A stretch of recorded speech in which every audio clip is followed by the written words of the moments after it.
श्री गणेशाय नमः। योगिनी एकादशी व्रत कथा। एक बार की बात है, धर्मराज युधिष्ठिर कहने लगे कि हे भगवान, आषाढ़ कृष्ण एकादशी का संबोधन क्या है। इस पर भगवान श्री कृष्ण बोले, राजन, आषाढ़ कृष्ण एकादशी का नाम योगिनी है। इस व्रत के पालन से व्यक्ति गंभीर पाप कर्म और भवसागर से मुक्ति प्राप्त करता है। वह इस लोक में भोग और परलोक में मुक्ति देने वाली है और तीनों लोकों में प्रसिद्ध है। हे नृपश्रेष्ठ, अब मैं तुमसे पुराणों में वर्णन की हुई सुंदर कथा कहता हूँ, ध्यान पूर्वक सुनो। स्वर्गधाम की अलकापुरी नामक नगरी में कुबेर नाम का एक राजा रहता था। वह शिव भक्त था और प्रतिदिन शिव की पूजा किया करता था। हेम नाम का एक माली पूजन के लिए उसके यहाँ फूल लाया करता था। हेम की विशालाक्षी नाम की सुंदर स्त्री थी। एक दिन वह मानसरोवर से पुष्प तो ले आया, लेकिन कामासक्त होने के कारण वह अपनी स्त्री से हास्य विनोद तथा रमण करने लगा। इधर राजा उसकी दोपहर तक राह देखता रहा। अंत में राजा कुबेर ने सेवकों को आज्ञा दी कि तुम लोग जाकर माली के न आने का कारण पता करो, क्योंकि वह अभी तक पुष्प लेकर नहीं आया। सेवकों ने कहा कि महाराज, वह पापी अतिकामी है, अपनी स्त्री के साथ हास्य विनोद और रमण कर रहा होगा। यह सुनकर कुबेर ने क्रोधित होकर उसे बुलाया। हेम माली राजा के भय से कांपता हुआ उपस्थित हुआ। राजा कुबेर ने क्रोध में आकर कहा,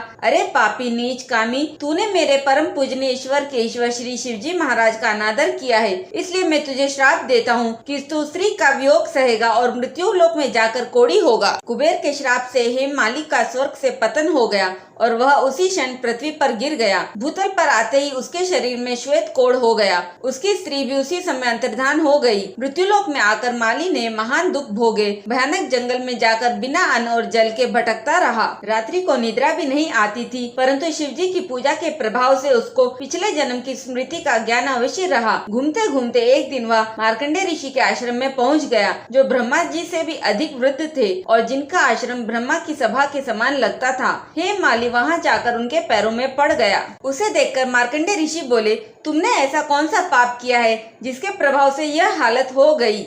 हेम माली ने सारा वृतांत कह सुनाया।